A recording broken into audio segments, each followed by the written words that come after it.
가족 간에도 네. 계좌이체를 네네. 증여로 보는 경우가 꽤나 많이 있다고 네네. 하더라고요. 근데 인출을 해서 현금으로 네. 이러면 되지 않을까. 네네. 일단은 견디고 듣다 보면 늘어나는 재테크 지식 시작합니다.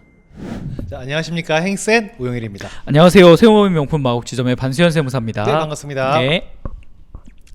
자, 가족 간에도 네. 계좌이체를 네네. 증여로 보는 경우가 꽤나 많이 있다고 네네. 하더라고요. 그래서 네. 얼마 이상부터는 뭐 조심해야 된다, 얼마까지 괜찮다 이런 말들이 되게 많은데 네. 어떻게 되나요?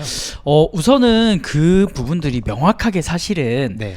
어디까지는 괜찮고 어디까지는 안 된다 이렇게 말씀드릴 수가 없어요. 금액으로 기준 지을 수 없다는 거죠. 기준이 정해져 있는 건 아니고 다만 1,000만 원이 넘는 입금 거래, 출금 거래는 다 네. 금융위원회 통해 가지고 국세청에 통보는 돼요. 기본적으로는 계좌 이력이라든가 이체라든가 이런 부분들은 금융위원회에서 다 이제 데이터는 보관을 하고 있고요.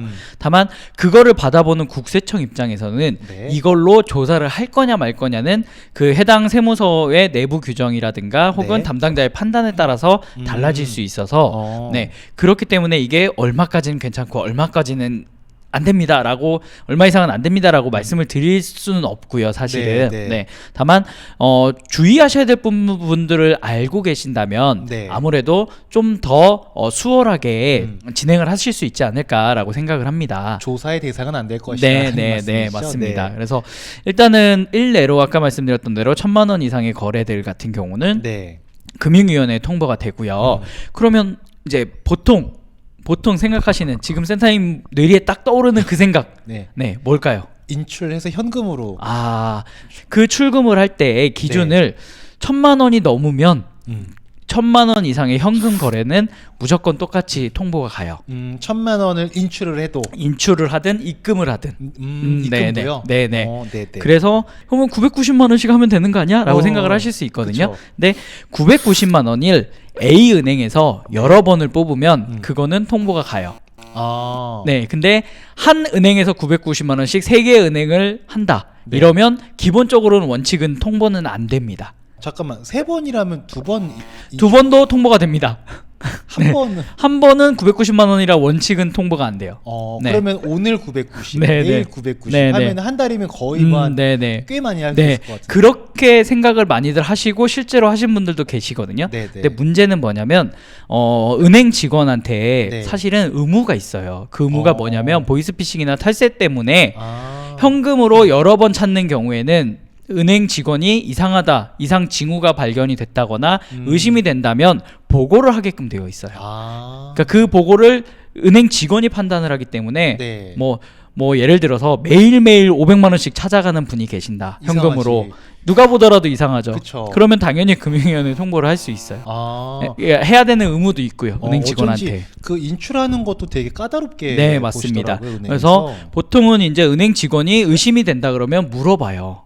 네, 예를 들면 이 돈은 출금하셔서 어디다 쓰시는 건지. 맞아요, 네, 맞아요. 혹은 보이스피싱이나 이런 것 때문에 출금하시는 건 아닌지 이런 부분들을 물어보고 정당한 사유가 없다. 누가 듣더라도 사유가 정당하지 않다라고 한다면 네. 금융위원회에 통보를 할 수 있어요. 네. 그렇기 때문에 이게 금액이냐, 1,000만 원이 안 되면 무조건 괜찮다 이런 네. 말은 사실은 좀 말씀드리기가 어렵고요. 네. 그러니까 사실 통상적으로 봤을 때 네. 의심 갈 만한 게 있으면 문제가 될 수도 있다. 그렇죠. 이런 그렇죠. 거네요. 네네. 그래서 그런 부분들 때문에 정확한 금액을 콕 집어서 말씀드릴 수 없는 점. 네. 그것 때문에 말씀을 정확하게 드릴 수가 없습니다. 그렇네요. 네. 사실 이게 애매하네요. 네, 맞습니다. 그래서 이게 사실은 나중에 어디까지 파생이 되냐면은요. 네. 이 케이스들이 아까 처음에 말씀드렸던 대로 조사를 할 거냐 말 거냐는 국세청 혹은 세무서 혹은 네. 담당 조사관이 판단하기 나름인데 네.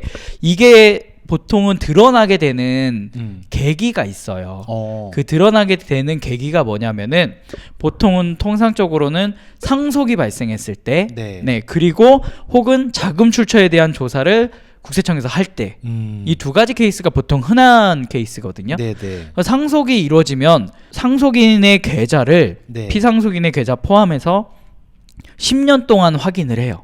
10년간 거래 내역을 쭉 국세청에서는 보거든요. 그때 보통은 여기서 1,000만 원 나가서 똑같은 날 1,000만 원이 입금됐어요. 혹은 아까 말씀드린 대로 1,000만 원 안 되지. 위원회에 보고되지. 500만 원. 500만 원 출금해서 500만 원 입금을 했어요. 현금으로. 네. 그리고 다음 날 500만 원 출금을 해서 또 똑같은 날 어. 자녀분 계좌로 500만 원 입금됐어요. 네. 이걸 한 달에 몇 번 했어요. 뭐 3번이든 2번이든 네. 자주 했어요. 뭐 긴 인내심을 가지고 1년 내내 이렇게 하셨다. 그럼 네, 누가 네. 보더라도 이거는 의심되다. 현금 출금해서 입금해줬구나. 그쵸. 라고 볼 수 있죠. 그쵸. 그렇게 되면 이 현금이 어디서 왔는지를 밝히지 못하면 네. 증여로 보고요. 아, 소명을 또 해야 되는구나. 그렇죠. 네. 그러니까 증여로 보고 그 증여로 인해서 상속재산가액에 다 포함이 되고 증여세 신고 안 하고 납부 안 했으니까 무신고 가산세, 네 그리고 납부불성실 가산세까지 다 납부를 해야 됩니다. 그렇구나. 또 어떤 분은 이런 얘기 하시더라고요. 방금 세무사님 네. 말씀해 주시는 것처럼 부모 계좌에서 500만 원 인출돼서 다음 날이든 며칠 있다건 아들 계좌로 500만 원 입금이 돼요. 네. 근데 이게 반복적으로 계속되면은 문제가 될 수 있다고 했지. 그래서 500만 원 인출한 다음에 한 400만 원만 먼저 입금. 네. 그 다음에 또 아빠는 500을 인출해가지고 네. 그때 100만 원 남았을 네, 거예요. 네. 합쳐서 600만 원을 입금을 하는 거죠. 네, 네. 그럼 500에 400, 500에 600 안 맞잖아. 네. 이러면 되지 않을까? 네. 일단은 말씀하신 게 네. 결국은 의심스러우면 소명을 하라고 해요. 이 400이든 뭐 숫자가 안 맞아요. 말씀하신 대로 어떨 때는 400 입금하고 어떨 때는 300만 입금하고 어떨 때는 뭐 700을 입금했다가 어떨 때는 또 450을 입금했다가 입금된 내역들을 기준으로 봤을 때 네. 출금된 내역이 명확하게 있잖아요. 네. 그러면 일단 의심을 하겠죠. 출금된 게 있고 현금으로 입금된 게 있으니까 증여받은 거 아니야? 그러면 똑같아요. 이 입금받은 게 어디서 돈이 나왔는지를 소명을 해야 되는 거예요. 그렇네요. 네.